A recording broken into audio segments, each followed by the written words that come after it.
BJP के प्रवक्ता नलिन कोहली जुड़े हैं। नलिन कोहली जी, सेशन कोर्ट में सजा पर रोक की अर्जी जो थी उसे डिसमिस कहकर खारिज कर दिया गया। इस पर पहला रिएक्शन क्या है आप लोगों का? देखिए, एक वकील होते हुए इसको मैं बड़े साधारण रूप से देखता हूं, इसमें कोई राजनीतिक बात नहीं है। राहुल गांधी जी को कोर्ट ने सजा सुनाई। सजा क्यों सुनाई? क्योंकि उन्होंने 2019 में कहा था कि ये मोदी नाम के साथ लोग चोर क्यों होते हैं, किसी को दुखा लगा उससे। उन्होंने कोर्ट में याचिका दी, उस याचिका में राहुल गांधी जी के वकील आते गए और सजा सुनाई गई। सजा 2 साल की सुनाई गई। 2 साल की सजा सुनाई गई तो सेक्शन 8(3 जो रिप्रेजेंटेशन ऑफ पीपल्स एक्ट है उसके तहत वो डिस्क्वालीफाई हो गए।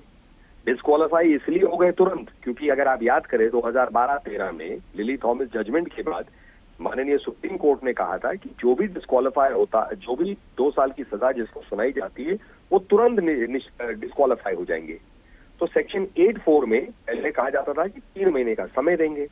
तो मनमोहन जी की सरकार ने उस समय कोर्ट के आदेश के बाद एक कोशिश की थी ऑर्डिनेंस लाने के लिए, लेकिन राहुल गांधी जी ने उसे फाड़ के कूड़े के डिब्बे में फेंक दिया। अब 30-32 ऐसे लोग हैं जो तुरंत जो है डिस्क्वालीफाई हो गए। राहुल गांधी जी जब डिस्क्वालीफाई हो गए तो तुरंत उनको कोर्ट ने बेल पे छोड़ दिया ताकि सजा ना उनको तुरंत भुगतना पड़े और उससे ऊपर वाले कोर्ट में जाए। वहां 2 चीजों उन्होंने फाइल की है, एक जो सजा सुनाई गई है उसके खिलाफ एक अपील, और दूसरी तरह उस सजा पे रोक लगाया जाए ताकि उनकी कन्विक्शन रुक जाएगी तो डिस्क्वालिफिकेशन का जो एक उन पर परिणाम है वो कहीं ना कहीं रिवर्स हो सके। अब इस बात पे क्या बातें राहुल गांधी जी ने रखी, उनके वकील ने रखी, लेकिन जो आप मीडिया में सुनेंगे, कोर्ट की सजा सुनाने के बाद उन्होंने माफी तो मांगी नहीं। उस वाक्य के साथ वो खड़े हुए हैं, वो कहते हैं कि सत्य की लड़ाई है, ये मैं देश हित की लड़ाई लड़ रहा हूं। कैसे ये देश हित की लड़ाई है? किसी को आप कहेंगे मोदी आपका नाम है और आप सारे चोर हैं, और फिर आप कहते हैं मैं सावरकर नहीं हूं, मैं माफी नहीं मांगूंगा।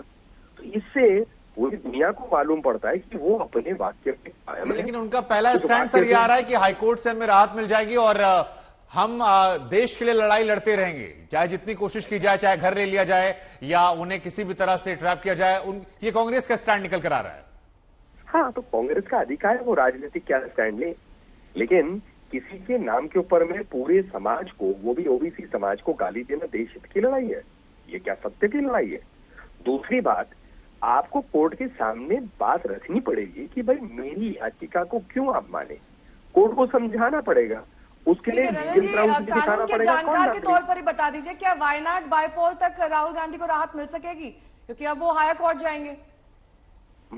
इसका तो जवाब देना संभव है मेरे लिए, क्योंकि तो कोर्ट में कब ये याचिका डालेंगे, सुनवाई कब होगी, सुनवाई में कहेंगे क्या, अभी तक पता नहीं। हो सकता है ये ठीक है सर, सुनवाई इन्होंने वो ग्राउंड अच्छे नहीं लिए। ठीक है सर, आपके चेहरे आवाज में जो मुस्कुराहट हमें सुनाई पड़ी वो बीजेपी वालों को भी आज महसूस हो रही हुई कि अगर राहुल गांधी को राहत मिलती तो आज बीजेपी को कई सारे सवाल शायद सामना करना पड़ता। लेकिन फिलहाल जो बड़ी खबर है नेहा वो यही कि एक शब्द में राहुल गांधी के लिए राहत जो थी वो नहीं आई, वो आफत बनकर आई और सजा जो है वो बरकरार है 2 साल की। सूरत कोर्ट से राहुल गांधी की सजा पर स्टे लगाने की जो याचिका थी उसे खारिज कर दिया गया।